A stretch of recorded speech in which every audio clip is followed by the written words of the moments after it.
성경 182쪽경에 있는 요한복음 제20장 1에서 18절까지의 말씀 오늘 함께 읽고 묵상합니다.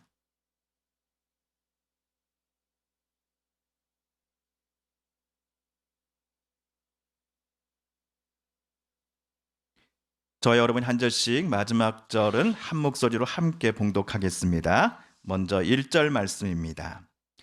안식 후 첫날 일찍이 아직 어두울 때에 막달라 마리아가 무덤에 와서 돌이 무덤에서 옮겨진 것을 보고 시몬 베드로와 예수께서 사랑하시던 그 다른 제자에게 달려가서 말하되 사람들이 주님을 무덤에서 가져다가 어디 두었는지 우리가 알지 못하겠다 하니 베드로와 그 다른 제자가 나가서 무덤으로 갈새 둘이 같이 다름질을 하더니 그 다른 제자가 베드로보다 더 빨리 달려가서 먼저 무덤에 이르러 구부려 세마포 놓인 것을 보았으나 들어가지는 아니하였더니 시몬 베드로는 따라와서 무덤에 들어가 보니 세마포가 놓였고 또 머리를 쌌던 수건은 세마포와 함께 놓이지 않고 딴 곳에 쌌던 대로 놓여 있더라. 그때야 무덤에 먼저 갔던 그 다른 제자도 들어가 보고 믿더라. 그들은 성경에 그가 죽은 자 가운데서 다시 살아나야 하리라 하신 말씀을 아직 알지 못하더라. 이에 두 제자가 자기들의 집으로 돌아가니라.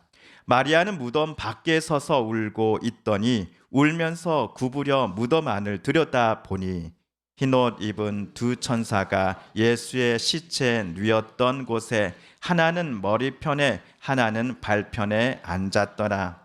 천사들이 이르되 여자여 어찌하여 우느냐 이르되 사람들이 내 주님을 옮겨다가 어디 두었는지 내가 알지 못함이니이다. 이 말을 하고 뒤로 돌이켜 예수께서 서 계신 것을 보았으나 예수이신 줄은 알지 못하더라. 예수께서 이르시되 여자여 어찌하여 울며 누구를 찾느냐 하시니 마리아는 그가 동산지기인 줄 알고 이르되 주여 당신이 옮겼거든 어디 두었는지 내게 이르소서 그리하면 내가 가져가리이다. 예수께서 마리아야 하시거늘 마리아가 돌이켜 히브리 말로 라보니 하니 이는 선생님이라는 말이라. 예수께서 이르시되 나를 붙들지 말라. 내가 아직 아버지께로 올라가지 아니하였노라. 너는 내 형제들에게 가서 이르되 내가 내 아버지 곧 너희 아버지 내 하나님 곧 너희 하나님께로 올라간다 하라 하시니 막달라 마리아가 가서 제자들에게 내가 주를 보았다 하고 또 주께서 자기에게 이렇게 말씀하셨다 이르니라. 아멘. 우리 선생님 조명 가운데 좀 켜주세요.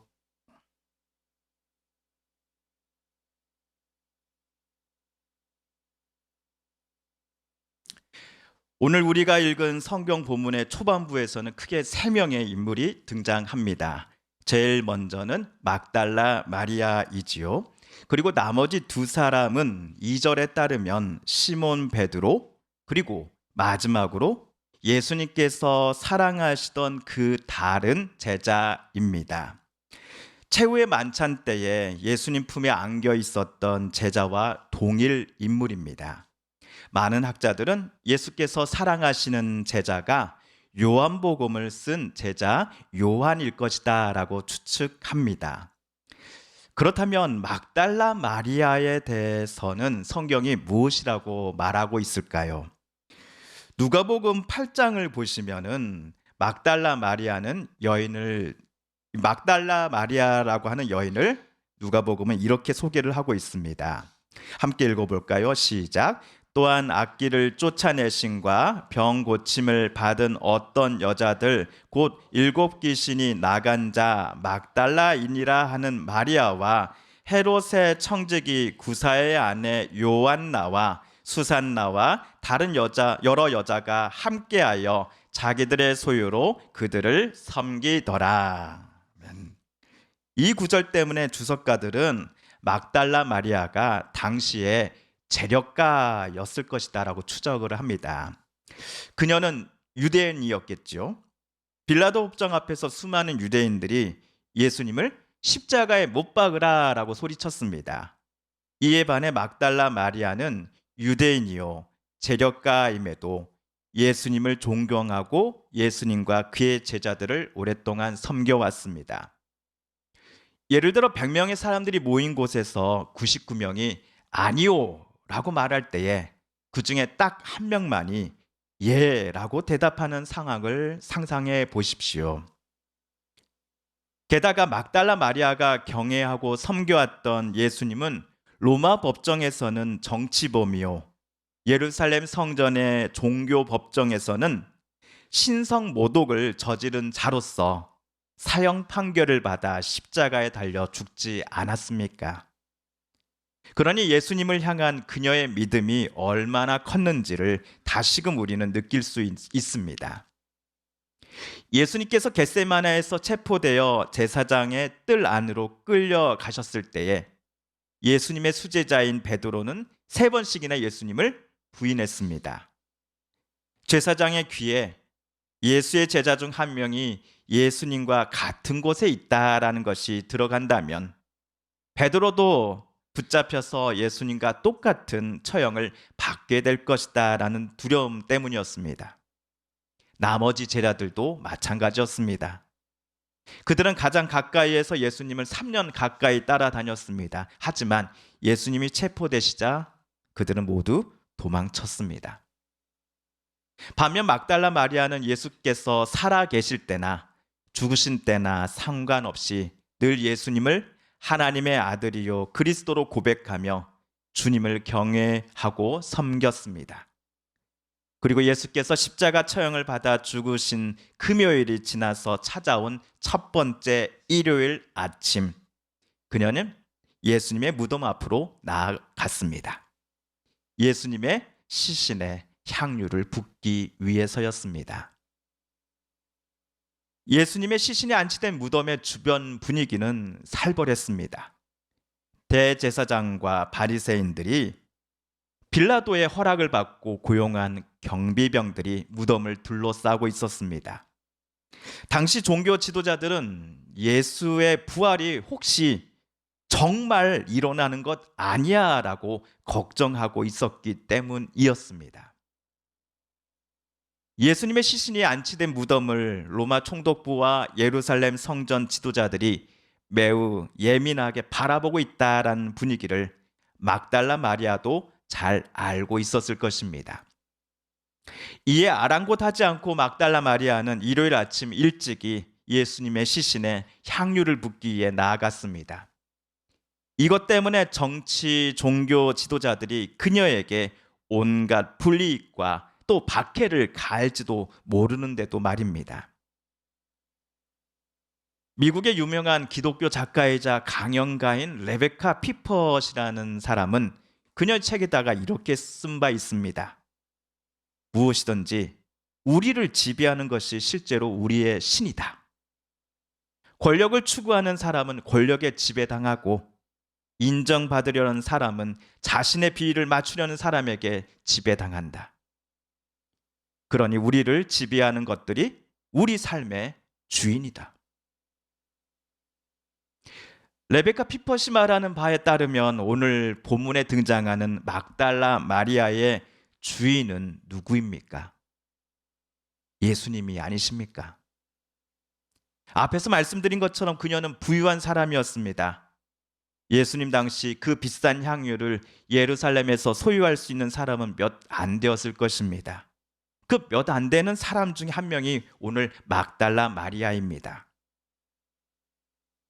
예수께서 십자가에 못 박혀 돌아가시기 직전 베다니 나병 환자 시몬의 집에서 식사를 하실 때에 한 여인이 예수님의 머리 위에 가격이 적어도 300데나리온 정도 되는 향유를 부었다가 가룟 유다로부터 한 소리를 들었습니다.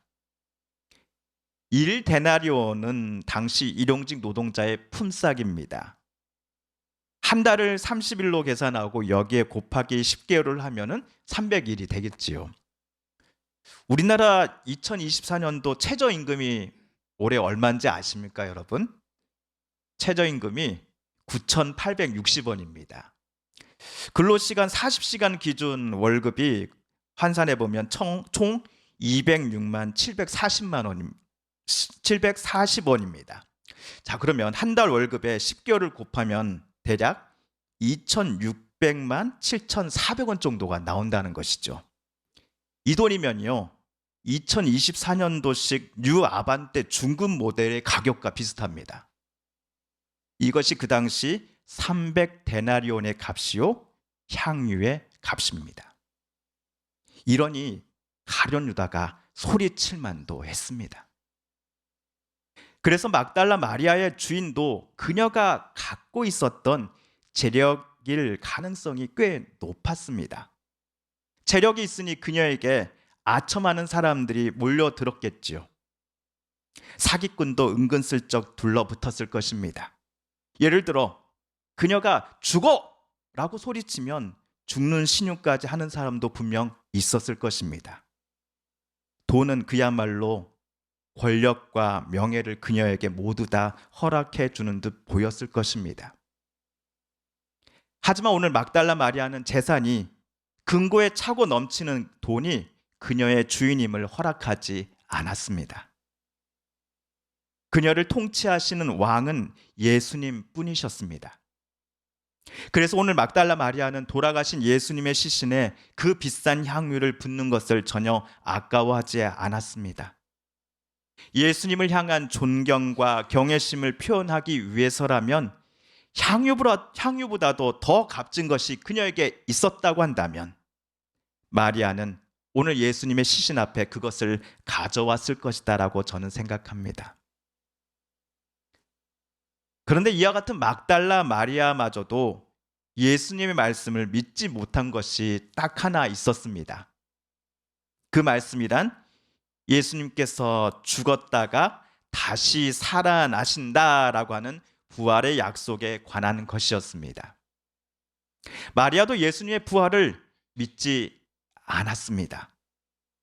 만약 그녀가 예수님의 약속대로 정말 살아나실 것임을 믿었다고 한다면 오늘 일요일 향유를 가지고 무덤에 나아가지 않았을 것입니다. 만약 마리아가 예수님이 부활하신 것임을 믿어 의심치 않았다고 한다면 예수님의 시신을 안치한 동굴의 입구를 막아놓았던 그 큰 돌이 굴러간 것을 보고서 슬피 울지 않았을 것입니다. 또한 예수님이 사랑하시는 제자와 베드로를 찾아가 이렇게 말하지도 않았을 것입니다. 시몬 베드로와 예수께서 사랑하시던 그 다른 제자에게 달려가서 말하되 사람들이 주님을 무덤에서 가져다가 어디 두었는지 우리가 알지 못하겠나이다 하니 그녀의 말에 애제자와 베드로가 급히 예수님의 무덤으로 뛰어갔습니다. 마리아와는 달리 두 사람은 무덤 입구 안으로 차례대로 들어갔습니다. 시신의 몸을 둘러쌌던 세마포와 시신의 머리를 쌌던 수건이 무덤 안 각각 다른 자리에 놓여져 있음을 두 사람은 확인했습니다. 그런데 예수님의 시신은 무덤 안 어디에서도 보이지 않았습니다. 만약 저와 여러분이 베드로였다라고 한다면 왜 예수님의 시신이 무덤에 있지 않는가를 옆 사람에게 당연히 물었을 것입니다. 그러나 베드로는 눈앞에 펼쳐진 일들이 아무렇지도 않다는 듯이 같이 간 제자에게 어떤 질문도 하지 않고 그저 자기 집으로 되돌아갔습니다. 다만 베드로와 함께 무덤 안에 들어갔던 다른 제자, 즉 예수님의 사랑하시는 제자는 믿었습니다라고 오늘 8절에 쓰여져 있습니다. 그리고는 자기 집으로 되돌아갔습니다. 우리 8절을 함께 읽어볼까요? 시작. 그제서야 먼저 무덤에 다다른 그 다른 제자도 들어가서 보고 믿었다. 베드로는 즉각 믿지 않았습니다. 반면 같이 간 제자, 즉 예수님이 사랑하시는 제자는 믿었습니다. 도대체 애제자가 무엇을 믿었다라는 것일까요? 무덤 안으로 먼저 들어간 베드로가 세마포와 수건만 있고 예수님의 시신이 없네 라고 말한 말을 애제자가 직접 자기 눈으로 보고 베드로의 말을 믿었다라는 것일까요?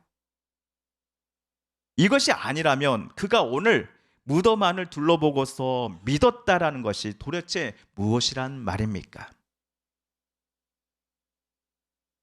대부분의 학자들은 예수께서 죽음을 이기고 다시 살아나심, 즉 예수께서 부활하셨다라는 것을 요한이 믿었다라고 주장을 합니다. 물론 바로 아래에 있는 구절 때문에 애제자라는 별명을 가진 요한이 예수님의 부활을 믿었다라고 말하는 학자들의 주장이 과연 맞나? 라는 의문이 우리에게 생길 수도 있습니다. 물론 베드로처럼 요한도 구약 성경이 부활에 대해 말하고 있다라는 것을 오늘 빈 무덤을 보고서도 완전히 믿지 않았을 것입니다. 그럼에도 세마포가 마치 시신만 증발해 버린 것처럼 처음의 모양을 그대로 유지하고 있는 것, 또한 시신의 머리를 싸맸던 수건도 다른 곳에 가지런히 놓여져 있음을 두 눈으로 직접 확인하고서 요한은 예수님께서 죽기 전에 죽음을 이기고 나는 부활할 것이다 라고 하는 그 약속이 성취되었음을 오늘 빈 무덤을 보고서 믿었던 것입니다. 그리고 나서 요한은 엊그제부터 자기 집에 모시기 시작한 예수님의 어머니 마리아에게 예수께서 부활하신 것 같습니다 라고 전하지 않았을까요? 만일 누군가가 예수님의 시체를 훔쳐간 것이라면 세마포와 수건이 이렇게 가지런히 놓여져 있지 못했을 것입니다. 누군가는 예수께서 십자가 처형 시 완전히 숨을 거두신 게 아니라 잠시 기절을 했다가 무덤에서 의식을 되찾았다라고 말하기도 합니다. 세마포는 쉽게 풀리지 못하도록 시신을 단단히 꽁꽁 둘러싸고 있었을 것입니다. 그런데 무덤에서 의식을 되찾은 예수께서 혼자 힘으로 그것을 풀고 나오는데도 세마포 묶음이 마치 시체만 증발해 버린 것처럼 그 모양을 유지하고 있음이 가능한 일일까요? 예수님의 부활을 부정하는 사람들의 말이 오히려 터무니없는 말이었음을 저와 여러분은 막달라 마리아의 다음 증언을 통해 다시금 깨닫게 됩니다. 오늘 본문 18절입니다. 시작. 막달라 마리아가 가서 제자들에게 내가 주를 보았다 하고 또 주께서 자기에게 이렇게 말씀하셨다 이르니라. 아멘. 오늘 그녀는 분명히 빈 무덤을 보았습니다. 그래서 그녀는 슬펐습니다. 울었습니다. 불쌍한 예수님, 아무 죄 없으신 예수님이 십자가에 못 박혀 죽으심도 너무나 마음이 아프건만 돌아가신 후에도 사람들이 예수님을 가만두지 않는다라고 마리아는 생각했을 것이기 때문입니다.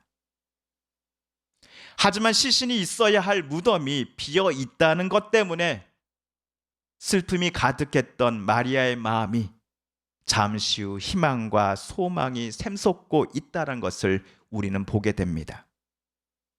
그녀는 빈 무덤에서 부활하신 예수님의 음성을 들었고 다시 살아나신 부활 예수님을 자기 두 눈으로 똑똑히 보았기 때문입니다. 애초에 그녀는 죽은 자를 찾아 무덤에 나아갔습니다.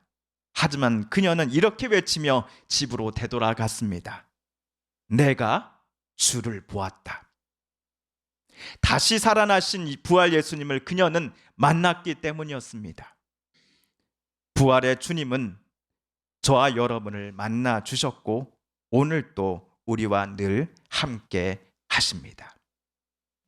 성도 여러분, 예수님의 부활은 제자들이 지어낸 이야기라든지 또는 막달라 마리아가 환각을 본 것을 나중에 사람들이 과장하고 확대한 것이 결코 아님을 오늘 본문 묵상을 통해 우리는 깨닫게 되었습니다. 예수님의 부활은 역사적인 사실입니다. 당시의 제자들이 예수의 부활을 믿고 다른 이들에게 목숨을 걸고 증언하였던 것처럼 저와 여러분도 예수님 부활의 증인이 되어야 합니다. 그러나 우리는 예수님의 부활이 거짓이 아니요 실제로 일어난 역사적인 사실임을 믿고 증언하는 데만 그쳐서는 안 됩니다. 두 가지 이유 때문입니다. 첫째는 우리가 구주로 믿고 고백하는 예수님처럼 마지막 날 우리도 부활할 것이다 라는 소망을 품고 살아가야 하기 때문입니다.